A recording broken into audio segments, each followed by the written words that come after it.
It's Nolan. What's going on, y'all? It's the kid J Nolan here. Hey, man, we're going to get right into it. Some of y'all probably seen this whole Dee-1’s situation with Rick Ross, Meek Mill circulating the last few days. Let's just get a quick overview, okay? Now, Dee-1 is a rapper from New Orleans. He's been out for a long time. I first heard about Dee-1 probably maybe 10 years ago, okay? He's a conscious rapper.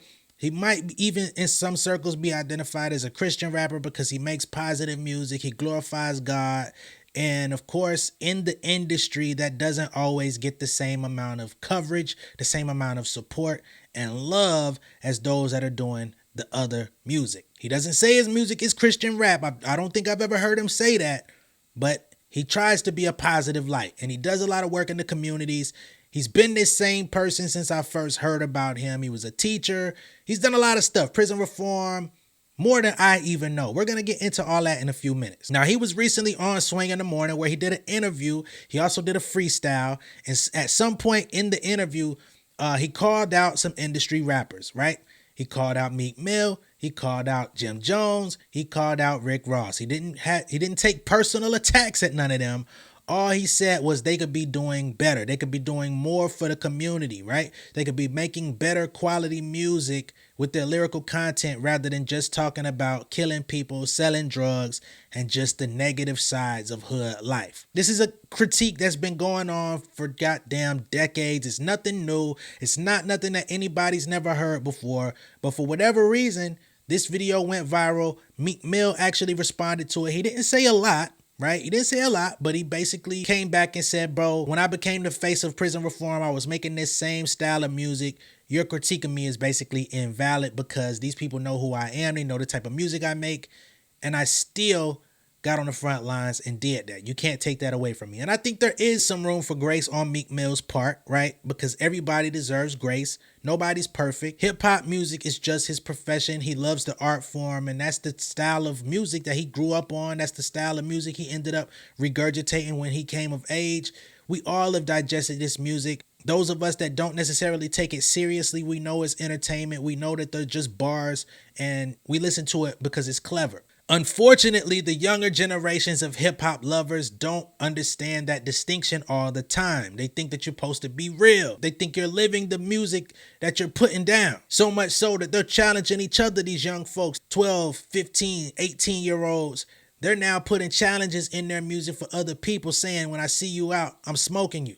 We're going to smoke your pack, right? So I think Dee-1 is coming from that perspective. But again, these people are musicians at the end of the day. So it's a slippery slope, right? Although Meek Mill went kind of light in his response in his story, Rick Ross took a special form of offense, okay? So much so that he put a video out and he responded. But we're going to get to all that. Let me just play Dee-1 first and then we'll get to Ross. Jim Jones, you could do better, brother. I love you too much. I love you too much to not be honest with you. Rick Ross, you could do better, brother. Meek Mill, you could do better, brother. I love you too much not to be honest with you. Are you the face of prison reform? Cause are you the face of prison reform? Or are you sitting here on your new song with Ross talking about getting somebody murked and shot at the red light? Which one is it, bro? Which one is it, bro? Cause I did a shoe giveaway in my city and gave out 1,300 pairs of your shoes because they said reform underneath them. And I love that you partnered with a major shoe company and you out here pushing prison reform. But now I got to sit here like, man, this man glorifying getting people killed as of a week ago. Like, what are you doing, bro? Lil Snoop really got killed. That broke your heart. You wear him around your neck. Why are you glorifying the same thing? The rap game, hip-hop industry is great at cooking up some delicious poison. I don't call you out because I got a problem with you, man. Like, I wish we could go get lunch right now, me and any of them. I love you too much to not be honest with you. There you go. That's what it is, bro. Yep. And so if anybody feel bad about being called out, it's like, let's talk. Let's talk. Let's talk about it and let's just figure out what we can do better. But at the end of the day, guess what's not changing? The word of God ain't changing. Okay. There's death and life in the power of the tongue, Proverbs 18 and 21. That's not changing. And trying with this foolish argument that it's just entertainment. This ain't real. Mm-hmm. How many more people got to die in the hood, man? How many people at the end of the day lives got to get ruined and poisoned, and how many rappers got to get killed for us to be like, come on, man, when it's hip hop, it's a whole culture, and it's implied that this is autobiographical and this is nonfiction tales that people are telling. How much does that have to happen? So don't hit me with that. People just don't want to confront the reality of this stuff, man. So those are the words directly from Dee-1’s mouth, and I can't say that I disagree with him. And I think all of us have a role to play in this thing, right? I'm an artist, I'm a hip-hop artist, I'm a rapper myself, and all of us, including myself, I use lines about the stick sometimes, you know what I'm saying? Not so much because I'm an aggressive, murderous person. I ain't sitting around with a gun thinking about how I'm gonna kill everybody. That ain't me. But it's a literary device that we use in hip-hop. It just comes with it, right?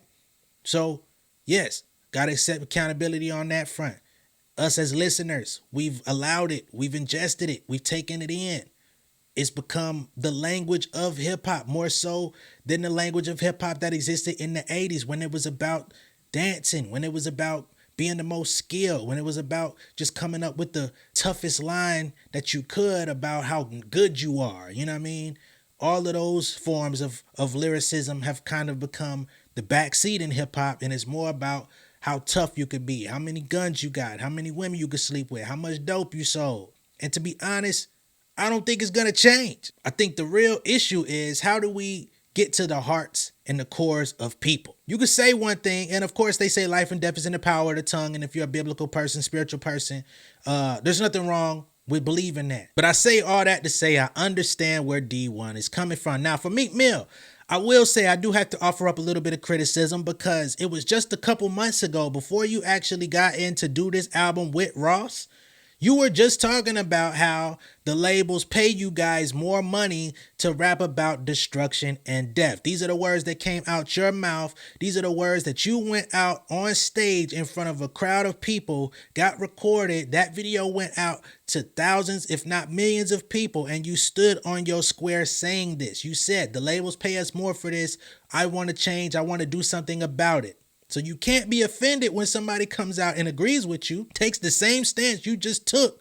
But now the tables have turned, because you got this new album with Ross about to come out, and y'all on the bullshit. Just come out and say, hey, I'm on the bullshit right now. Now, as for Ricky Rose, let's get into what he had to say, because he went and took a more personal route. Meek Mill, you could do better. Jim Jones, you could do better. Rick Ross, you could do better. I gotta see you do better. Wait.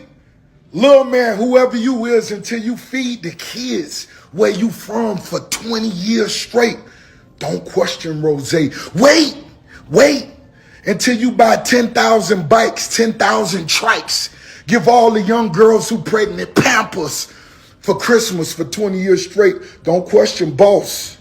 You heard me, little man? Get that basket off your head so you could think clear, little man. You going viral for speaking on niggas' names, not because of your talent, not because of your gift. Go viral, player, off of your wisdom that you sharing. You speaking on Meek Mill. Boy, you know how many niggas died this summer? They released self-destruction. It's niggas dying right now. It's gonna be niggas don't make it to see in the morning. Get that basket off your head, boy, and come together with real niggas around the world. So when your grandma need a kidney, nigga, since you want to go viral, I'm going to show you how to go viral, little man. But go viral feeding them kids in your hood. Go viral giving them bikes away. Go viral Christmas time. Now, don't be saying Jim Jones just gave away goddamn 6 figures worth of clothes in his hood. And you a nigga who talking. Looking vegan, knowing you eat more goddamn Piggly Wiggly bacon than any other nigga out here. Shut up. Yeah, bro, not a fan of the way Rick Ross just responded to that, man. Taking personal jabs, telling him to get the basket off his head so he could think clear. I ain't like that, right? As far as the turkeys and stuff like that, man, all right. It's always been something that we kind of got to deal with. We just got to live with it and like just watch niggas do it. You know, it's a nice thing, because there are families out there that on Thanksgiving that cannot afford turkeys, cannot afford food. You know, I would love to hear from some of the families that received those turkeys, how beneficial those were to their households. You know what I mean? Just because we see them get handed out, but we don't see them get cooked. We don't see the after effect. But I just wonder if perhaps they would rather take cash value over the actual turkey. I don't know. It's not my place to say. I've never received it, and God willing, I won't ever have to. Maybe I'll be the one in position to do something of the like. As far as giving out bicycles, tricycles, giving out food, clothing, shoes, all that type of stuff, it sounds like D1 does some of the same. So I just don't like the way that Rick Ross approached this, especially when D1 was very clear when he said he would love to sit down and talk to anyone if they're offended, have a conversation, right? It's not that he wanted to go viral, it's that he wanted to actually get on your radar to have the conversation. And you took it the wrong way. Rather than having a conversation with him, you got online. I think y'all would definitely be much more powerful together than separate. But let's get into how D1 responded, because he actually followed up today as well. Rick Ross! First of all, I love you, brother, and I want you to know that because you sounded a little upset in your video reply to me. But I love you too much to not be honest with you. And right now, you're deflecting. I was talking about your lyrical content, and you talking about turkeys. I'm talking about you as a hip-hop OG still glorifying murder and drug dealing in your music. And you talking about turkeys? Bro, more people are streaming your music than eating your turkeys. You can believe that, brother. Oh, then you can make fun of my accent and my hair, brother. That's lightweight, you hear me? What am I doing to help my community? Well, my whole adult life, I've been a middle school teacher. Now I'm a full-time hip-hop artist. Just dropped my 10th album. It's called Uno. You should check it out, actually. I've helped to give out hundreds of thousands of dollars in college scholarships for students around this country. Done financial literacy tours year after year, brother. Shoe drives, toy drives, voter registration rallies, prison ministry. I'm currently a professor at Tufts University teaching the intersection of hip-hop and social change, and I'm a fellow at Harvard University. Ultimately, I'm just trying my best to do God's work in this industry, bro. Then you say, why don't I go viral with my own content? Brother, you're a little late to the party. I've been successful for a while, man, and not having to glorify the things that's harmful to our community. Could you do that? I'm curious. Bro, I work with some of the same artists as you. The Game, Lupe, Big Crit, Juvenile, Manny Fresh, Currency, Kevin Gates, Sway, Charlamagne. These people know me, man. So as black men, let's do our best to do God's work and not glorify what's holding us down, man. I can't say that I really disagree with D1 here either. Once again, you know what I'm saying? But one thing I do want to say, and this is with all love and respect to D1. I mean, he said that he's a successful hip-hop artist. He's been successful for a long time. He's got the money. I watched another video of him saying rather than actually going out and buying a Bentley, he chose to give that money back to people that need it, giving out scholarships and doing stuff like that. You got to salute people that make these moves. Even if you don't know who they are, even if you don't know their backstory, you don't know where they at in the world, you don't see their videos getting millions of views, you don't see them on TV, hear them on the radio, that does not mean he's not out here doing the work. It just means that perhaps you need to go look for the people to see what's happening. Rick Ross did make a valid point saying, you know, you should go viral for your music. Now, D1 has gone viral a couple of times, right?